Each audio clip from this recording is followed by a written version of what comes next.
Dear friend, आप सभी के सामने मैं लेकर आया हूँ स्ट्रेंथ ऑफ मटेरियल का जो मैंने पहला चैप्टर पढ़ा दिया है। पूरा थियरी पार्ट उसका पहला चैप्टर का कंप्लीट कर दिया है। जितने भी इंपॉर्टेंट पॉइंट थे सारे पॉइंट मैंने एक्सप्लेन कर दिया है। और उस चैप्टर से जो बेसिक कॉन्सेप्ट ऑफ सोम है, उस चैप्टर से कितने सारे क्वेश्चंस हैं मैं 1995 से, देखिए शुरुआत कर रहा हूँ मैं आईएएस 1995 से लेकर और 2018 तक जितने भी क्वेश्चन इस चैप्टर से पूछे गए हैं वो सारे क्वेश्चन आपके पास लेकर आऊँगा। आप पेशेंस बना के बस देखते रहिए और आपको सारे क्वेश्चन, जैसे यहाँ पे देखिए पहला क्वेश्चन दिया हुआ है, ध्यान से देखेंगे ये पहला क्वेश्चन कि given that for an element in a body of homogeneous isotropic material subjected to plane stress epsilon x epsilon y and epsilon z are normal strain. ठीक है, ये क्या है? नॉर्मल स्ट्रेन है in x y z direction respectively and mu is the Poisson's ratio. The magnitude of unit volume, देखो यहाँ पे volume क्या लिया है? यूनिट वॉल्यूम लिया है।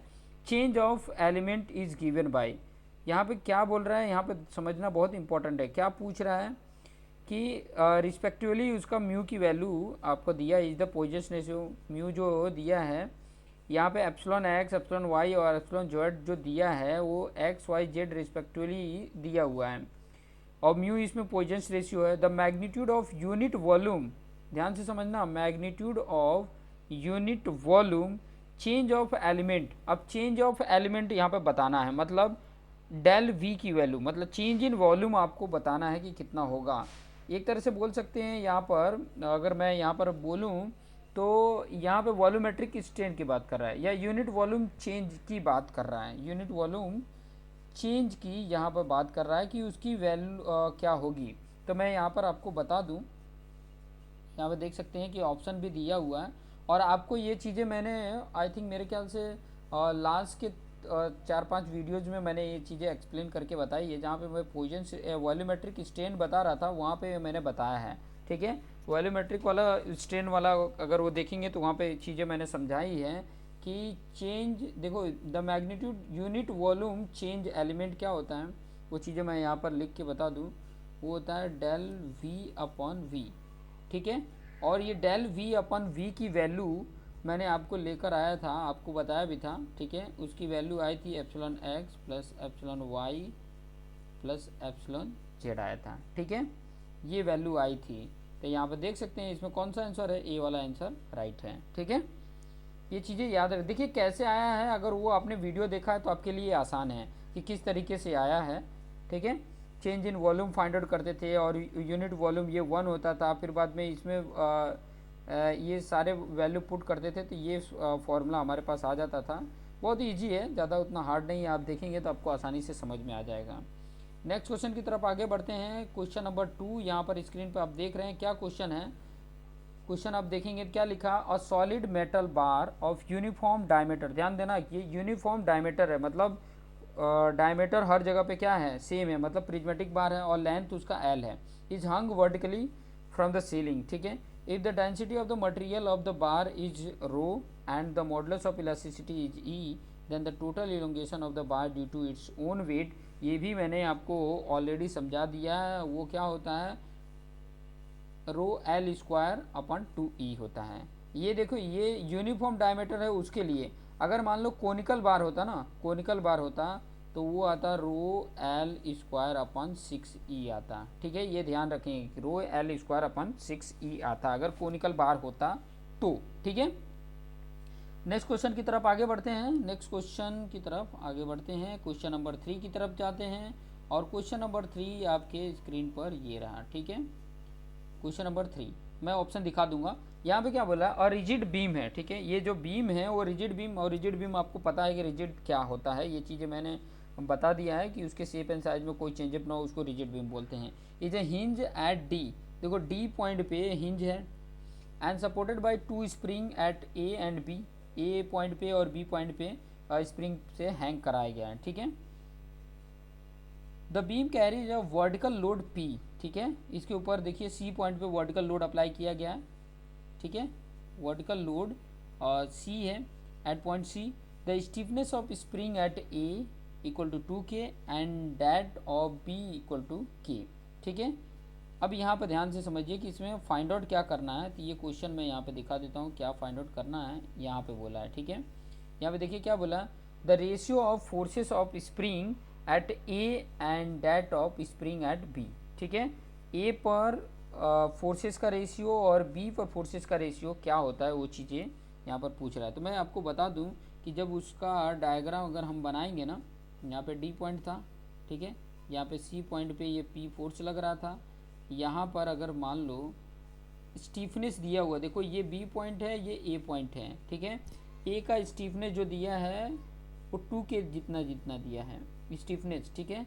मतलब के की बात करें यहाँ पर स्टीफनेस जो दिया है के ए का, और के बी की अगर मैं बात करूँ तो वो 1 के जितना दिया है, तो के ए कितने के बराबर होगा, 2 के बी के जितने बराबर होगा, ठीक है, स्टीफनेस। अब स्टीफनेस जो होता है, अब ये यहाँ पे ये भी बता देता हूँ, स्टीफनेस इक्वल टू क्या होता है, लोड अपॉन डिफ्लेक्शन। तो लोड मतलब P इक्वल टू क्या होगा, के इंटू डिफ्लेक्शन, ये आएगा, ठीक है। ये चीज़ें आपको देखने को मिल रही है। अभी यहाँ पर मैं एक चीज़ और आपको पॉइंट बता दूँ, ये जो पॉइंट मैंने अभी तो बताया कि P इक्वल टू के डेल, ये आपको समझ में आ गया, ठीक है। अभी आगे इंपॉर्टेंट पॉइंट मैं यहाँ पर बताने वाला हूँ, वो ध्यान से समझिएगा कि यहाँ पर देखिए ये जो पॉइंट मैं बता रहा था, ठीक है, ये जो पॉइंट आपको समझा रहा था, तो इसके कारण ये जो मेरा बीम है वो ऐसे आ जाएगा इस तरीके से, ठीक है, इस तरीके से आ जाएगा, ठीक है। तो यहाँ पर ये डेल ए आ गया और ये डेल बी जितना, ठीक है, ये आपको मिल गया। और यहाँ से ये जो डिस्टेंस है, अगर ये डिस्टेंस को आप अगर यहाँ पर देखेंगे तो ये 2a जितना है और ये a जितना है, मतलब टोटल जो डिस्टेंस है 3a जितना है, ठीक है, 2a और ये 3a जितना है।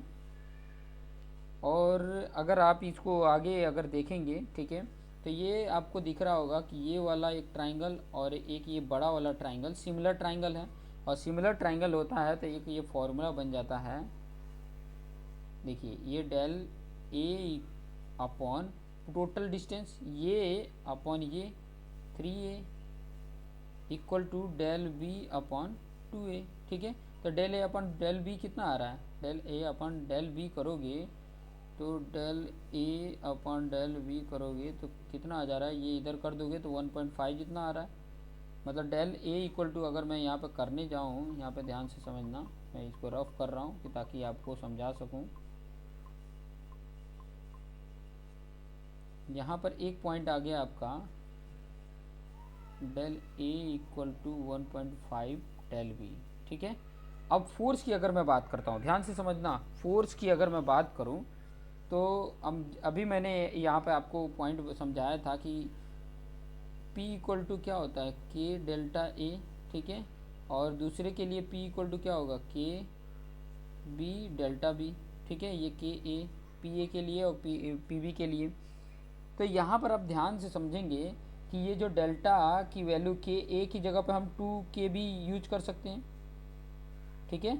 तो ये अगर मैं रेशियो अगर निकालता हूँ P A upon P B का, तो क्या आता है, यहाँ पर अगर देखेंगे तो यहाँ पे आएगा 2 के बी डेल्टा ए अपॉन के बी डेल्टा बी। अभी डेल्टा ए की जगह पे 1 पॉइंट डेल्टा बी रख देंगे तो ये सारी वैल्यू कट जाएगी और 1.5 इंटू 2 करोगे तो 3 आ जाएगा इसका रेशियो। तो यहाँ पर आप देखोगे तो इसका आंसर क्या हो जाएगा, 3 आ जाएगा, ठीक है। थोड़ा सा क्या है, यहाँ पर थोड़ा सा पॉइंट समझा रहा हूँ, लेकिन आप थोड़ा सा ध्यान से समझेंगे तो आपको आसानी से समझ में आ जाएगा। चलिए चौथे क्वेश्चन पे चलते हैं। चौथा क्वेश्चन क्या बोल रहा है, देखिए, the stress strain curve for an ideal plastic material. देखो आइडियल प्लास्टिक जो मटेरियल होता है उसमें कोई वर्क नहीं होता है, ठीक है, कोई स्ट्रेन नहीं होता है, हार्डनिंग ड्यूरिंग प्लास्टिक डिफॉर्मेशन, ठीक है, हार्डनिंग ड्यूरिंग प्लास्टिक डिफॉर्मेशन। तो यहाँ पर आप देख सकते हैं कि किसमें स्ट्रेन नहीं दिख रहा है, तो आप यहाँ पे देखेंगे कि ये जो सी ऑप्शन है उसमें there will be no any strain, ठीक है। यहाँ पर ये वाली वैल्यू में देखोगे, ये वैल्यू में तो स्ट्रेन कुछ भी नहीं है, ठीक है। नेक्स्ट वैल्यू की बात करें, नेक्स्ट क्वेश्चन नंबर 5 का अगर यहाँ पे देखोगे तो क्वेश्चन नंबर 5 क्या है, a steel cube of volume देखिए वॉल्यूम दे दिया स्टील ट्यूब का, is subjected to all round stress of 1330 kilometre square centimetre, ठीक है, किलोग्राम पर स्क्वायर सेंटीमीटर है। द बल्क मॉडुलस के की वैल्यू दे दिया है, ठीक है, और फिर बाद में के की वैल्यू यहाँ पर दिया है। वॉल्यूमेट्रिक चेंज की बात किया है, ठीक है, वॉल्यूमेट्रिक चेंज की यहाँ पर बात किया है, ठीक है। तो वॉल्यूमेट्रिक चेंज की बात करें, चाहे बल्क मॉडुलस की अगर फॉर्मूले की मैं अगर यहाँ बात करूँ तो बल्क मॉडुलस का फॉर्मूला क्या था, K equal to direct stress upon volumetric strain, ठीक है, ये फॉर्मूला है। और ये क्यूब वॉल्यूम का 800 तो ये दिया हुआ है, डेल वी हमें नहीं पता है, और ये पी की वैल्यू दिया है, यहाँ पे देख सकते हैं कि 1330 किलोमीटर, ठीक है, और ये के की वैल्यू दिया है। इसमें वैल्यू पुट कर देंगे और सॉल्व करोगे तो आपको डेल वी की वैल्यू आ जाएगी 8 क्यूबिक सेंटीमीटर आ जाएगा, 8 क्यूबिक सेंटीमीटर आ जाएगा, ठीक है। और यहाँ पर ये जो वैल्यू आएगी वो माइनस आएगा, जो बताएगा कि उसका कंप्रेसिव नेचर है, ठीक है। तो यहाँ पे ए ऑप्शन आ जाएगा। मैंने कैलकुलेट किया है, आप भी कैलकुलेट करेंगे। देखो यहाँ पे डेल वी फाइंड आउट करना है, और यहाँ पे वी आपको दिया है, के दिया है, पी दिया है, ये सारी वैल्यू पुट करोगे तो आपको आसानी से फाइंड आउट हो जाएगा। नेक्स्ट क्वेश्चन की तरफ आगे बढ़ते हैं। क्वेश्चन नंबर 6, ये तो आपका फॉर्मूला ही है, ठीक है। In terms of bulk modulus और जी और पॉइजन्स रेशियो के the Poisson's ratio can be express. देखो पॉइजन्स रेशियो पूछा है, समझ में आ रहा है, पॉइजन्स रेशियो को लिखना है जी और के फॉर्म में। तो आपने ये फॉर्मूला आपने पढ़ा था, यहाँ पर मैं बता देता हूँ, ई इक्वल टू, ध्यान से समझना, ई इक्वल टू आपने ये पढ़ा था कि 3k 1 - 2 म्यू, और ई इक्वल टू ये भी पढ़ा था 2g जी, ये मॉडुलस ऑफ रिजिडिटी इसको बोलते हैं, मॉडुलस ऑफ शियर मॉडुलस भी बोले जाते हैं। तो 1 + म्यू है, ठीक है। अभी दोनों ई के इक्वल हैं तो दोनों को हमने क्या कर देना है, इक्वल कर देना है। यहाँ 3k 1 - 2 म्यू करो इक्वल टू 2g 1 + म्यू करो, इसको सॉल्व करो, ठीक है, इसको सॉल्व करो और म्यू इक्वल टू के और जी के फॉर्म में लेकर आओ, ठीक है। के और जी के फॉर्म में लेकर आओगे तो ये जो आपका म्यू के फॉर्म में ऑलरेडी मैंने, अगर मेरे ख्याल से अगर मेरे वीडियो को देखे हो तो ऑलरेडी आपको याद हो जाने चाहिए, ठीक है। और इसका जो करेक्ट ऑप्शन है ना वो ये है, ठीक है,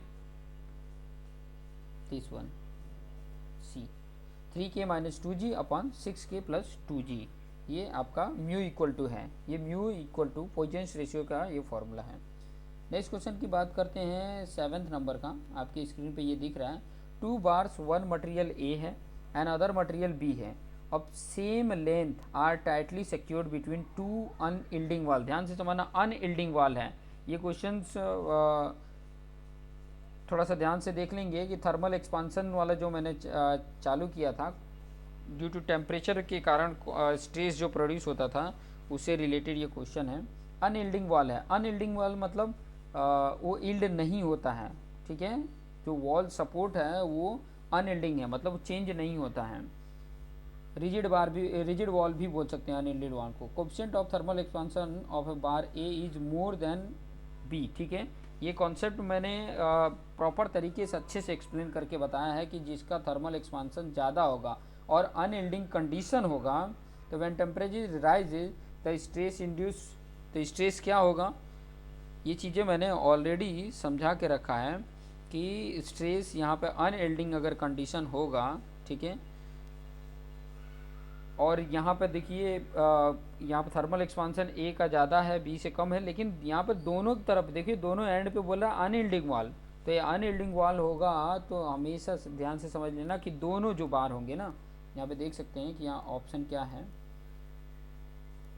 यहाँ पे ऑप्शन दिया हुआ है, लेकिन यहाँ पे कंडीशन जब दोनों तरफ अनयील्डिंग हो और टेम्परेचर राइज हो तो दोनों में कंप्रेसिव नेचर आएगा। तो compression in both material, D option is the right answer, ठीक है। ये पॉइंट ध्यान में रखेंगे। कह क्या रहा है वो चीज़ें मैं आपको बता दूं, थोड़ा सा आपको आइडिया मिल जाएगा। ये रिजिड वॉल है, ठीक है, और इसमें ये दो मटेरियल इस प्रकार से कनेक्टेड हैं और यहाँ पर भी इस तरीके से है, ठीक है, ये ए है और ये बी है, ठीक है। तो यहाँ पर जो नेचर प्रोड्यूस होगा ना, ये दोनों बार में ए और बी में दोनों में कंप्रेशन नेचर ही आएगा, अनयील्डिंग वॉल होने के कारण, रिजिड वॉल हो, रिजिड वॉल कहीं लिखा हो चाहे कहीं अनयील्डिंग लिखा हो ना, तो समझ जाना कि ये बात अनयील्डिंग रिजिड की बात कर रहा है। ठीक है, क्वेश्चन नंबर 8 देख लेते हैं। क्वेश्चन नंबर 8 में क्या बोला है कि a column of height H and area at top A has the same strength throughout its length. Under its own weight and applied stress P0 at the top, density of column material is rho. To satisfy the above condition, the area of the column at bottom, मतलब bottom में क्या area होगा तो वो यहाँ पर बताना है। तो वो चीज़ें देखिए मैंने डिराइव करके ही बताया था, वो डेरिवेशंस आप देखोगे तो आपको आइडिया मिल जाएगा। ठीक है, तो इसका जो करेक्ट ऑप्शन है वो मैं यहाँ पर बता देता हूँ। इसका जो करेक्ट ऑप्शन है वो ये है। ठीक है, capital E rest to power rho G H upon P0। ठीक है, ये फॉर्मूला है। क्वेश्चन नंबर 9 आप देख सकते हैं। क्वेश्चन नंबर 9 क्या बोला, a bar of diameter 30 mm is subjected to tensile load such that the measured extension on a gauge length of 200 mm is 0.09 mm। मतलब लेंथ में इतना इंक्रीज हो गया है, एक्सटेंशन हुआ है, ध्यान से समझिएगा। Such that the measured extension on a gauge length this and the change in diameter this the Poisson's ratio. तो आपको मैंने पॉइजन्स रेशियो का फॉर्मूला बताया था, क्या होता है एप्सिलॉन डैश अपॉन एप्सिलॉन। ठीक है, एप्सिलॉन डैश अपॉन, तो ये जो लेटरल होता था, लेटरल और अपन लीनियर होता था। ठीक है, लेटरल अपन लीनियर स्ट्रेन। अब ये आप देखिए डायमीटर वाला ऊपर ले लो और लीनियर वाला नीचे ले लो। ठीक है, तो आप ये फार्मूला अप्लाई करोगे तो आपको ऑटोमेटिक मिल जाएगा। स्ट्रेन का फार्मूला वही है जो change in length upon original length. यहाँ पे चेंज जो लेटरल स्ट्रेन है उसमें change in diameter upon original diameter ले लोगे, आपको आइडिया मिल जाएगा। और इसका जो करेक्ट ऑप्शन है मैं वो बता देता हूँ, 1/3 है, B option is the right है। ठीक है, ये आप अप्लाई करोगे तो आ जाएगा। नेक्स्ट 10 नंबर का क्वेश्चन यहाँ पे देखेंगे, a mild steel specimen fail in a torsion test. ठीक है, टोर्जन टेस्ट में the fracture hooks looks like, mild steel का हमने लिया है, ये भी मैंने पढ़ाया है आसानी से। अगर आपने वो देखा है तो सारे पॉइंट पे मैंने समझाया है कि ठीक है कि कौन सा मटेरियल लेते हैं, ब्रिटल मटेरियल लेते हैं तो कौन सा लोड अप्लाई होता है, तो किस प्रकार का फ्रैक्चर होता है, वो सारे कंडीशंस ऑलरेडी मैंने समझा दिए हैं। ठीक है, तो वो चीज़ें आपको याद होनी चाहिए कि कब 90 डिग्री आता था, कब 0 डिग्री आता था, कब 45 डिग्री आता था। ठीक है, ये सारे पॉइंट मैंने आपको ऑलरेडी समझा दिए हैं। तो इसका जो करेक्ट ऑप्शन है वो ये है। देखिए माइल्ड स्टील का जब भी टॉर्सन लोड लगेगा, ठीक है, टॉर्सन टेस्ट करते हैं तो फेल्स जब होगा ना तो उसका फ्रैक्चर किस तरीके से दिखेगा, ये इस तरीके से 90 डिग्री की तरह दिखेगा। ठीक है, यहाँ पर 90 डिग्री होगा, तो ये option is the right answer mild steel अगर पूछता है तो। ठीक है, तो ये 10 क्वेश्चन हो गए हैं। ऐसे ही 10 क्वेश्चन मैं आपके सामने लेकर आता रहूँगा कि ताकि आपके लिए आसान रहेगा। ठीक है, मैंने अब पहले भी बता दिया कि मैं टोटल 1995 से लेके 2018 तक जितने भी क्वेश्चन पूछे गए हैं वो सारे क्वेश्चन ऐसे 10 कर क्वेश्चन लेकर आते रहूँगा कि ताकि आपके लिए आसान भी हो जाए और इजी भी हो जाए। तो देखते रहिए और अपने आप को बेस्ट बनाते रहिए। Thank you for watching this video.